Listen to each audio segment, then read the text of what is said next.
Welcome into this week's Power Pod, the official podcast of the Niagara Power. I'm alongside my host, Alec Wheeler. How's it going? And we have a very, very special guest, recurring guest, friend of the program, New York Collegiate Baseball League Commissioner, Joe Brown. Joe, thank you so much for being on and dealing with us through yet more technical difficulties that we cannot seem to really get away from.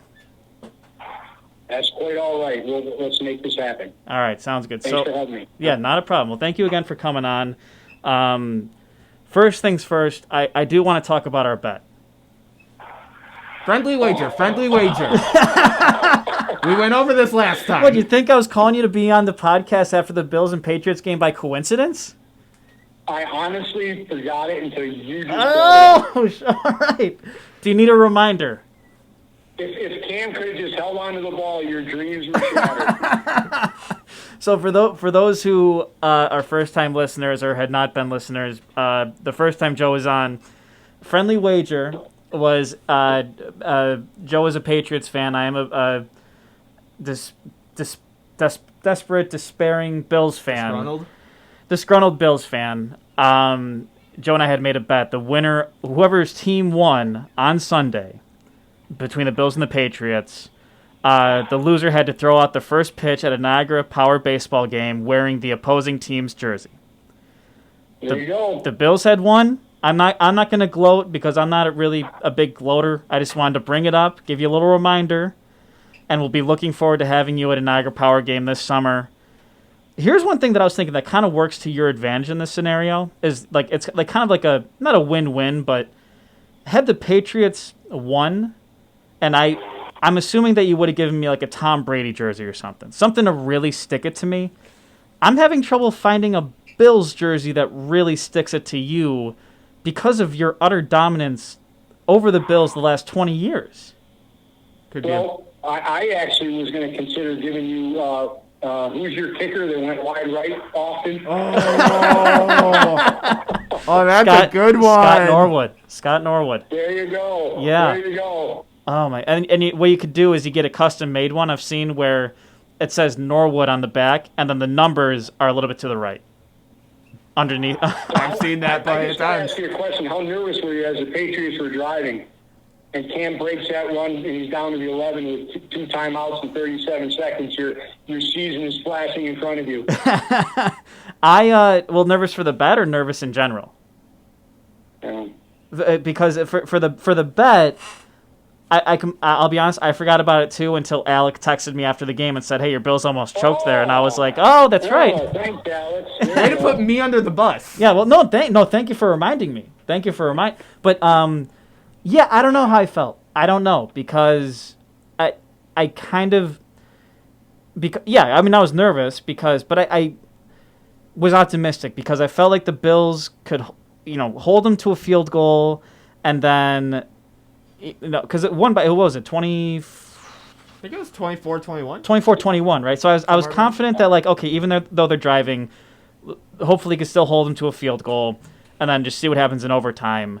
So yeah, I was a little concerned, but at the same time, I get it's the Patriots, but, like, the Bills still were, worst case scenario, they're 5-3 and they still have a game or two in the division. So it was kind of like, it wasn't like week 15, we need to win, So, I was nervous, but... I'm going to hold you to that in week 15 when the Bills are about to be eliminated from the playoffs. all I will say to you is, as a Bills fan, your next 4 or 5 weeks, get ready. It's going to be tough. Yeah, I got the... so recording this on Saturday, yeah, we got the Seahawks on Sunday, and I'm not expecting a win against the Seahawks. The 49ers are going to be a tough game. Yeah, no, it's gonna be tough. I mean, that's just kind of it's just kind of the NFL. That's the reality of being a team that's in pretty good shape in the NFL. Yeah, you're held to a standard now, which obviously I'm not used to because I missed Scott Norwood. I was born in '96, so I missed all those. That's okay. He missed too. So I missed. I don't think you can start jumping to the moon yet and putting Josh Allen as the MVP when. Against good defenses. I mean, your first 5 or 4 or whatever wins you had were against teams 15 to 20 games below 500. Now right. We'll see. You know what? You beat the Patriots, bottom line, celebrate, enjoy it, have a party, have a parade, whatever you want to do. Right. No, I Let's mean, go. yeah. Well, honestly, Joe, I think that I'm not as optimistic as the rest of the Bills Mafia. Like me personally, like I'm not ready to give Josh Allen a long-term contract. I'm aware of the wins that we've had, but more importantly, I'm aware of the losses against the Titans, who are a very well-coached team, and the Chiefs, who are probably the best. You know, and it's not that we lost, but it's that The way. it's that. I mean, the games weren't even that close.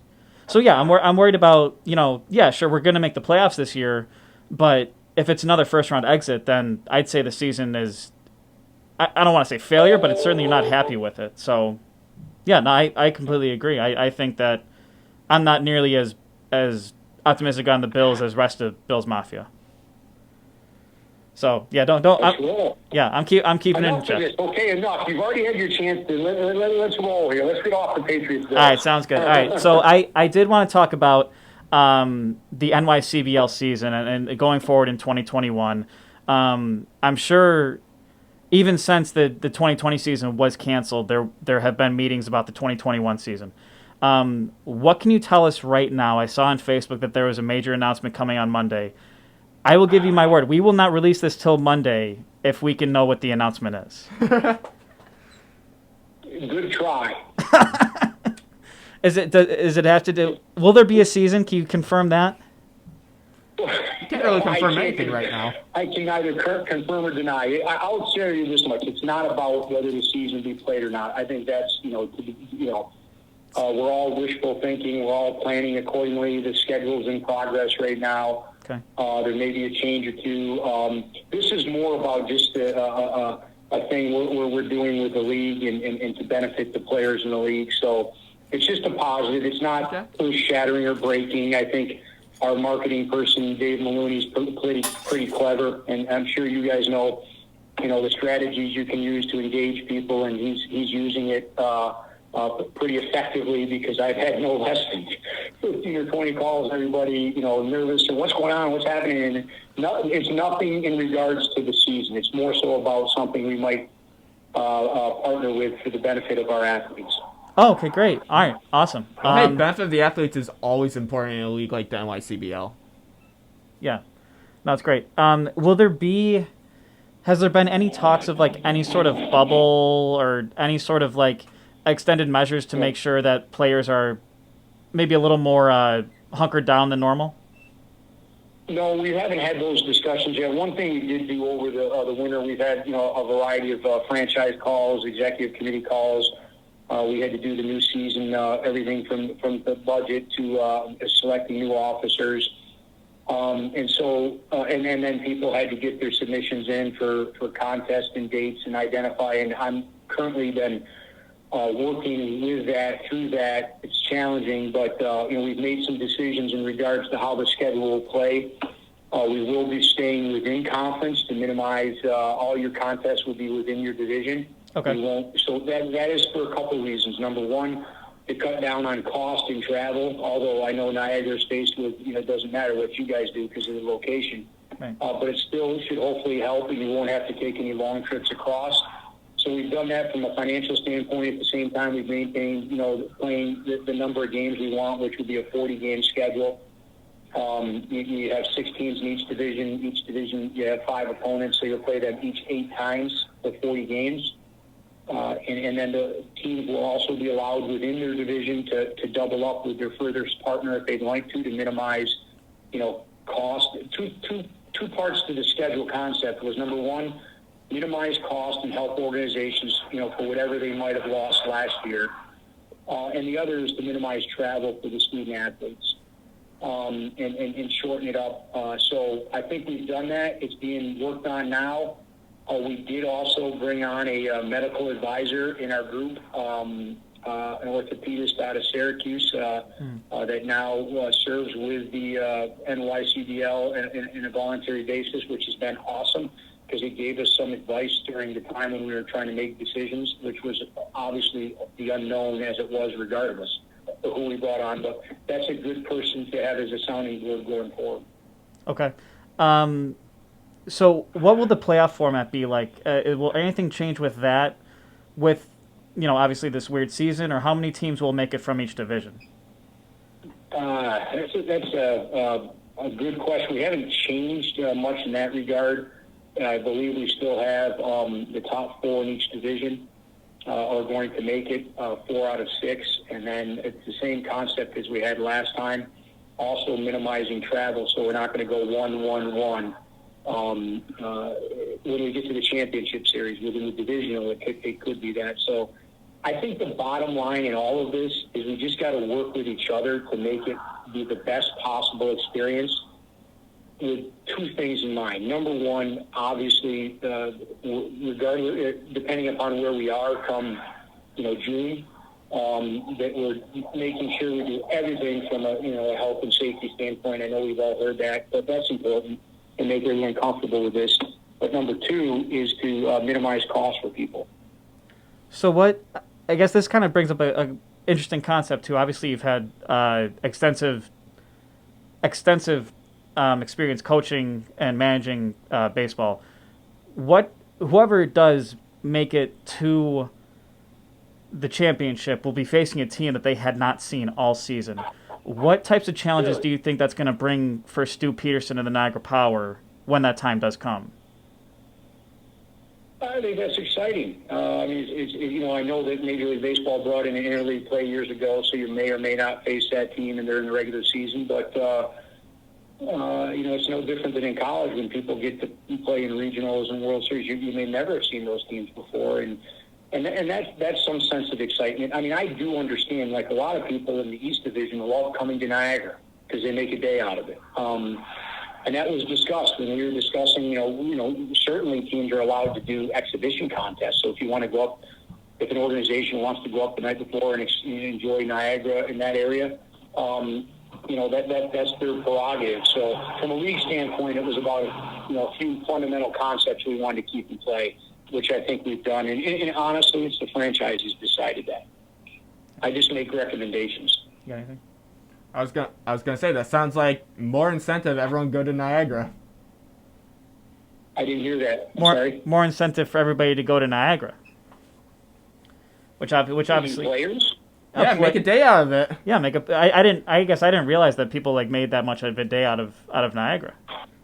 I'm saying some franchises. It depends. Every franchise is different. No, not all 12 are identical, and all 12 have different funding sources. All 12 have different things that they do with their players, and they're all individual, and that's what makes a really unique and competitive league, is that everybody has their own philosophies, and we try to meld that into one concept, which is a league.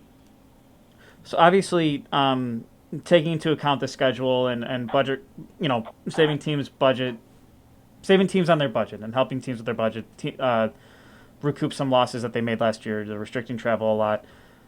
Obviously, I think we've talked about this before, your first time on the podcast, but how has planning this season, other than those 2 things, what do you think you're going to remember in 5 or 10 years about, oh, wow, that 2020, 21 thing? What sticks out right now the most, and what do you think is going to linger with you the most over the course of this time?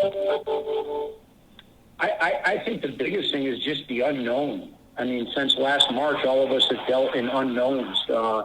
You wake up every day and you're not sure what's coming, and you just got to be prepared, be flexible, be patient. And we all want things instantaneous. We want to know, when will things be good, or when will things be regular or normal, and that's just the unknown, and it can drive you crazy for sure. But right now we just plan accordingly, make some provisions. I think in our schedule we did that. To minimize the travel, to minimize the expense, to keep the teams engaged in the league.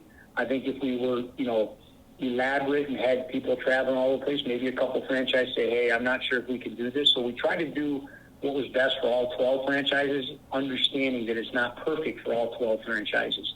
So I just think flexibility and patience, quite frankly. That's what I'll look back upon. Is there any sort of, God forbid, emergency action plan that will take place or that has been discussed given any sort of COVID outbreak during the 2021 season? I think that will be.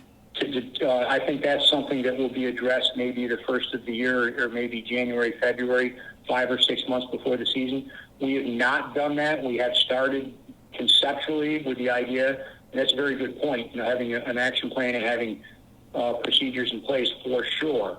But no, I cannot. That hasn't happened. But part of that beginning was to have our medical advisor come on board, so that we have a person in place that's been on our calls, that's been with us, that knows our league exceptionally well, and will certainly probably, I'd say January, February, have that discussion. Awesome. We'll probably have you on around that time too, because we'd love to have you on again and talk about more of what is going forward. Pre-Super Bowl, maybe pre-Super Bowl for the Bills, possibly. Now you're the one that sounds like the optimist. I'm a realist. You and I both. So I'm not saying Bills to the Super Bowl. Don't give me that look. I'm not. Whatever. I know for a fact you're saying Bills to the Super Bowl right now. You're thinking in your head. You're thinking about the parade. We'll see what you're happens. Thinking about the parade. There'd be no parade. It's cold. There's a global pandemic. Well, did you assume Buffalo wouldn't parade after winning a Super Bowl? Yeah, maybe. To what extent have you paid attention to the Major League and NHL and NBA? What have you kind of learned from these different leagues and the way that they've gone about practicing different safety precautions? And can we expect any sort of safety measures that they put in place in the NYCBL? Well, there was a document sent by Major League Baseball to a lot of the summer league commissioners through our liaison with Major League Baseball. They gave some guidance if leagues were going to begin, and it was pretty extensive. It was basically the guidelines that they presented to all youth baseball and softball back in, I want to say, June or July, as things started to kick up in youth sports around the country, and MLB had put a guidance out there. Those were completely different than what Major League Baseball and the professional sports franchises, because they have the benefit of, number one, of dollars, right. Number two, of creating some incredibly supportive situations, whether it be all their testing, et cetera, et cetera. So I'm not quite sure that the NYCBL or any summer league has that capacity that can do it. We just hope, obviously, this is the optimism part, is that we're in a different place come June. How many games can we expect you at in Niagara this summer? For me to be at? Yeah. Have you up in the booth? Have you hang out? Go to Niagara Falls? Well, I obviously have to expedite my shoulder surgery rehab now that I have to throw a pitch out because I in July. So now I'm going to have to really, kick it into gear so that I can throw a ball 60 feet 6 inches, because I wouldn't have done something like you and gone like 42 feet and just underhanded. Which is a full 60-60. We're going 60-60 here, okay? All right, good. So obviously I'd be at the first game, and I'll try to make my way around as much as I can, given where we are at that time. Hopefully we're good, and I can go around to as many ballparks as I can. That's part of my job, to watch, to see the players and then see the talent, and then to ask if anybody needs any help. But essentially, we do the schedule, create the season, and I stay out of the way. What are some of your favorite ballparks to visit? I'm not fishing for like a Sal Magli answer here, but out of the NYCBL, what are some of your favorite ballparks to visit and why? You're really trying to get me in trouble, huh? No, I'm not. You're a friend of the program. You asked him to pick favorites. You got unique settings. I like small town. Like that, we have a new team coming in Danville. Mm-hmm. It's a unique, small little ballpark. It's a little high school, but it's a really cool setting in the background. You got some of the hills and the mountains. I think it'll be pretty cool, because when I managed in the NECBL, the New England Collegiate Baseball League, which is a very good league, your ballparks throughout all of New England, and they're not very nice.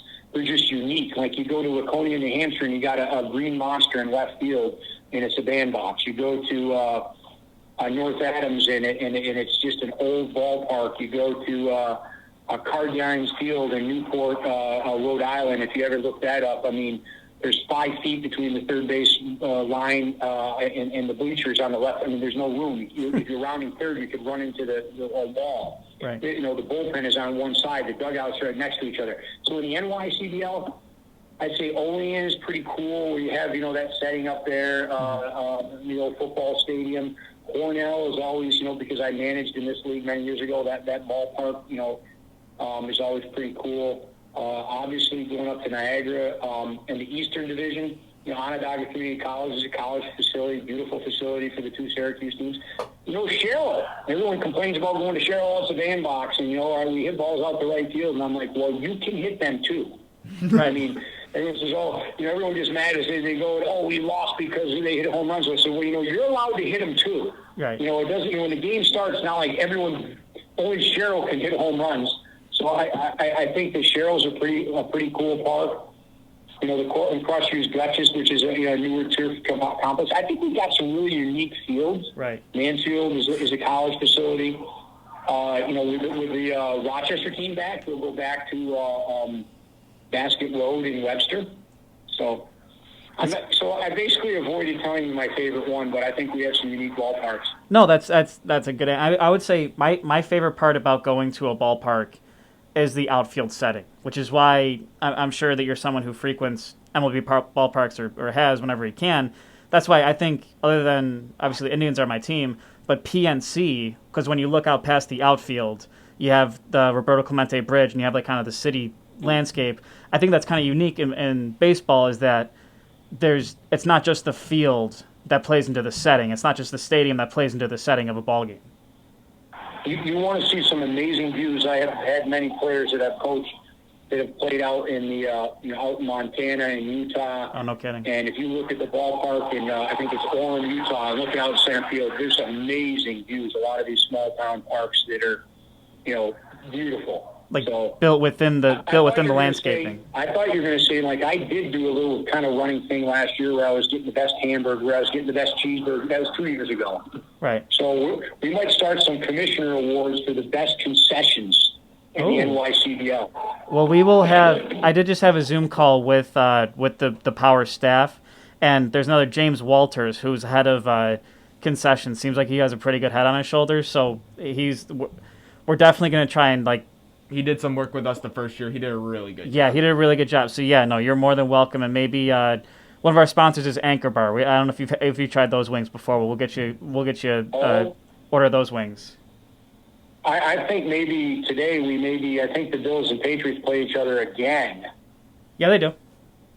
Oh, I know. So maybe there might have to be a friendly little Anchor Bar wings versus maybe a Tom Brady jersey, something like, who knows? I'm just spitballing here. You never know. Yeah, I'm fine with it. I'm fine with that. Absolutely. I Joe, you are one of my favorite people to make a bet with. You're so far. It gives some leverage to the podcast too. So I know the first thing you had to say. Hey, I'm standing here and I took it like a champ. So there we go. No, I appreciate that. Yeah, and I don't want to gloat too much. I figure we talk football a little bit too. I mean, why would you gloat? I mean, the Bills lose 4 consecutive Super Bowls. The Patriots have won 6 of the last 9. I mean, why would you gloat? I don't know. I know. I mean, you still have probably the best coach of all time. So I mean, it's. I heard the term hiatus used for the Patriots' run of success, and I think that's a pretty accurate thing. It's going to be a hiatus. It's not going to last forever, and whatever you guys are going through now, honest to God, I think it's going to be short-lived. Let me throw some things at you. You saw some of the new rules that changed in Major League Baseball, and I'm considering some of these. Okay. Some of our franchises. Now, we already have where we don't play in extra innings beyond 8 innings in a 7-inning game, beyond 10 innings in a 9-inning game. Okay. The idea of putting a runner at second base in extra innings, the idea of we already have a DH, so that's not an issue. Right. And the idea of a pitcher having to face a minimum of 3 batters. What are your thoughts? Alex, do you want to go? Well, I was gonna say that I have no problem with the pitcher minimum. I have no problem with the shortened innings for double headers. And for a collegiate baseball league, I 100% get you don't want to do a lot of extra innings. For me personally, there's just something wonky with MLB doing 7-inning double headers, but a collegiate league 100% makes sense. Yeah, our double headers are 7 innings, and that's just purely for it makes sense. It makes sense. Yeah, that makes sense. Me personally, I'm kind of, out of all the sports, I'm kind of a baseball purist, in which I don't like in my gut, I'm like, oh, I don't like the limited extra innings. Oh, I don't like the runner at second. I don't like the minimum for pitchers. But logistically, like when I start thinking with my head, it's kind of like, okay, a lot of this stuff makes sense. And I feel like out of all the years, this is probably the year to try it out, just to say like, everything's different. Like, might as well, let's give this a shot. And if it doesn't work out and people hate it, then just cut it. But I did find myself kind of, I think anything that maximizes the strategy of baseball is rubs me the right way. So like I don't love the minimum of 3 batters, but I can sell myself on starting the runner at second and extras. See, I'm the opposite. Well, be a coach when you're sitting there in the 15th inning and going, oh my gosh, we're hurting ourselves for the rest of the week, and I get it. So I mean, right. It does come down to roster sizes. It comes down to the number of pitchers, and especially a league where it's a shortened league, and you're really the main goal of the NYCBL. While winning is great, it's also you want to come in a player and come out a better player, and wearing yourself down is kind of defeats the purpose of all that. So I get stop it after 10 innings or even 11 innings or whatever the case, and obviously the runner at second certainly helps that. Are we official advisors to Joe Brown now? Ooh.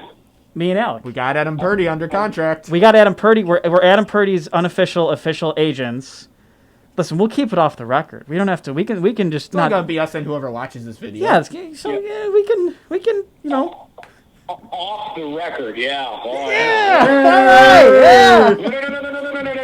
I was mocking the concept of off the record. Oh, okay. I was not agreeing or admitting to you being my unofficial advisor. Doesn't matter. We got it said on audio. We can edit this. Yeah. No. Okay. So you're gonna edit this now to say, oh, we're the advisors of the other. Hey, you can call yourself whatever you like. Okay. All right. We'll call ourselves the unofficial off-record Joe Brown advisors. Unofficial NYCBL NYCBL Mafia. I'm like, all right, sounds good. We got it. We're gonna be very busy this next couple months patenting a bunch of stuff. But yeah, we have Adam Purdy, who was on the Power last year. We had him on the podcast a couple weeks ago, and we are his unofficial off-record agents as well. So good for you. Thank you. Yeah. So making moves here. We're making moves at the Power Pod. We got to rise up somehow. Maybe one day we can get our own studio. Rise up if I told you what was coming Monday, but I'm not going to. That's why if we were the official on-record advisors, then I think we would know them. But we know our place. We know where we have a way. We have to pay our dues. We have to work our way up. We know our limits. We know. Yeah. So we get that. So breaking news. Yeah. No. Well. Are we fired? All right. Well, Joe. Honestly, this has been a lot of fun. So thank you for coming on. And you're a friend of the program. You're a recurring guest. You're welcome whenever you want to come on. And we'd love to have you on. Probably when you guys start having more meetings in the NYCBL, nail down some policies, and we'd love to be like kind of a means for you to help distribute the news to fans of the Power and fans of the NYCBL. Yeah, I appreciate it, guys. I compliment you. You're working, which is awesome, and anything you do with the NYCBL, obviously you do great stuff for the Power, and however we can help. And as we get information, I share it with the franchises, and then if it becomes news or something, if you want to pop on, we can do so. I do apologize for any of this technological stuff because it's not my forte, and being in my house and where I live, I'm running off a mobile hotspot, which I just learned I just learned that concept, by the way. Right. You know why? I'm just not used to that because I'm just so busy watching and studying the Patriots. So there you go. All right. Well, we won't even get into Alex Cora, and I will do a little shout out to something that occurred in your area. Yeah. The general manager for the Buffalo Bisons is one of my former pitchers, Anthony Sprague, and he was really busy this past summer with the Toronto Blue Jays. And then another one of my former players did all the padding and came in and did some of the stuff for them in his company, Nice. Josh Hicks. So couple guys that assisted the city of Buffalo and got some stuff done so the Blue Jays could have their season there, which was pretty cool. Well, while we're doing shout-outs, former intern of the Niagara Power, Dan Smolka, was also part of the grounds crew with the Blue Jays this summer in Bison's Field. There you go. That's great. Great experiences for people. Yeah, and I mean, if you can be around sports or baseball in any sort of way while making it even a fraction of your livelihood, I feel like that's not a bad position to be in. The only question I had to finish up here is how well can you actually throw a baseball? Because I would have loved to see that first pitch. I've never thrown a baseball before.